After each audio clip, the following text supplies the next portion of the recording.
بات ہے نا کہ ہم کہتے ہیں کہ وہ مجھ سے بہت محبت کرتا ہے، وہ کہتا ہے میں تمہارے بغیر نہیں رہ سکتا، یا کسی بچی کے بارے میں وہ کہتی ہے کہ میں بہت محبت کرتی ہوں، میں تمہارے بغیر نہیں رہ سکتی۔ تو اس جملے کا ذرا سا انالیسس کریں کہ جب ہم کہتے ہیں کہ ہم کسی کے بغیر نہیں رہ سکتے تو اس کا کیا مطلب ہے؟ اس کا یہ مطلب ہے کہ ہم ایموشنلی بھی ایک دوسرے کو سپورٹ کرتے ہیں، ہم فزیکلی بھی ایک دوسرے کو سپورٹ کرتے ہیں، اور ہم دوسرے کے کسی بھی معاملے کی، کسی بھی بات کی، کسی بھی فیصلے کی قدر کرتے ہیں، رسپیکٹ کرتے ہیں، اور آؤٹ آف رسپیکٹ ہم دونوں بیٹھ کے سوچیں گے اس بات پہ۔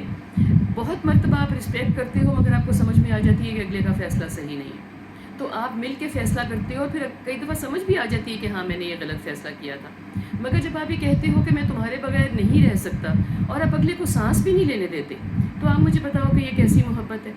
مطلب اگر میرے بغیر کوئی نہیں رہ سکتا تو مجھے صرف اجازت ہے کہ میں ٹوائلٹ اکیلی جا سکتی ہوں، دیٹس اٹ۔ اس کے علاوہ کوئی میرے دوست، کوئی میرے ماں باپ، کوئی میرے بہن بھائی، کوئی میں نے اکیلے بیٹھ کے کتاب پڑھنی ہے، کوئی گھر ہم افورڈ کرتے ہیں، ہمارے گھر میں 2 ٹی وی ہیں تو میں نے اپنا ایک ٹی وی پہ پروگرام دیکھنا ہے، اور کسی وقت ہم کہہ رہے ہیں کہ آپ کہہ رہے ہو کہ میں نے فلاں جگہ باہر جانا ہے دوستوں کے ساتھ، تو میں بھی اپنے دوستوں کے ساتھ یا بہن بھائیوں کے ساتھ باہر جا سکتی ہوں۔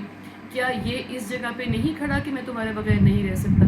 ایک دوسرے کے فیصلے کو رسپیکٹ کرنا، ایک دوسرے کے ایموشنز کو رسپیکٹ کرنا، کیا یہ ایک دوسرے کے بغیر رہنا نہیں ہے؟ یہ ایک دوسرے کو پیار کرنا نہیں ہے؟ کیا یہی بات کہ میں تمہارے بغیر نہیں رہ سکتا کہ تم جڑ کے میرے پاس پکڑ کے بیٹھے رہو اور وہی کرو جو میں کر رہا ہوں، اور اس کے بعد میں یہ جواب دینا کہ یہ تو میں تمہارے لیے کر رہا تھا؟ تو سوال یہ پیدا ہوتا ہے کہ اگر ہم اکٹھے نہ رہ رہے ہوتے،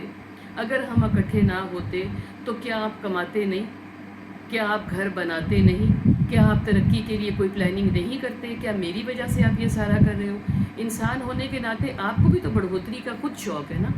فیم کا بھی شوق ہوتا ہے، پیسے کا بھی شوق ہوتا ہے، چیزیں لینے کا بھی شوق ہوتا ہے، چیزیں سمجھنے کا بھی شوق ہوتا ہے، مگر آپ جب یہ کہتے ہیں کہ میں یہ تمہارے لیے کر رہا ہوں، تو وہی بات ہے کہ جو کچھ آپ میرے لیے کر رہے ہیں وہ مجھے نظر بھی تو آنا چاہیے نا، وہ مجھے فیل بھی تو ہونا چاہیے نا، وہ مجھے سمجھ بھی تو آنی چاہیے نا۔ مجھے یہ سمجھ میں آنی چاہیے کہ کوئی شخص محبت سے مجھے کہہ رہا ہے کہ میں تمہارے بغیر نہیں رہ سکتا، اس کا مطلب ہے کہ وہ میرے اندر باہر ہر چیز کی رسپیکٹ کرتا ہے، اور رسپیکٹ ہی وہ چیز ہے جس کے لیے آپ کو جملے نہیں بولنے پڑتے، کہ آئی لو یو کے جملے نہیں بولنے پڑتے، آئی واز مسنگ یو کے جملے نہیں بولنے پڑتے۔ اب جو رواج آ گیا نا بولنے بلانے کا، تو آپ دیکھو قدریں کتنی کم ہو گئی ہیں، ایموشنز کتنے کم ہو گئے ہیں، کہ جب تک ہمیں کوئی جھنجھوڑ کے نہیں کہے کہ میں تم سے محبت کرتا ہوں، میں تمہارے لیے اداس ہو گیا تھا، میں تمہارے لیے فلانا، تو یقین ہی نہیں آتا۔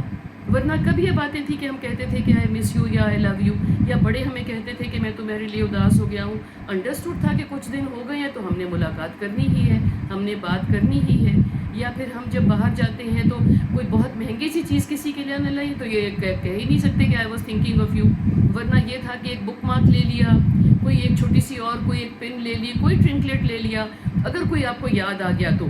ورنہ ویسے بھی اگر آپ میسج کر سکتے تھے یا فون کر سکتے تھے یا بتا سکتے تھے یا واپس آ کے کہہ سکتے تھے فلاں جگہ پہ میں نے تمہیں مس کیا۔ ضروری بھاری بھاری تحفے ہی بتاتے ہیں کہ میں نے تمہیں فلاں جگہ پہ مس کیا؟ یہ غور طلب بات ہے۔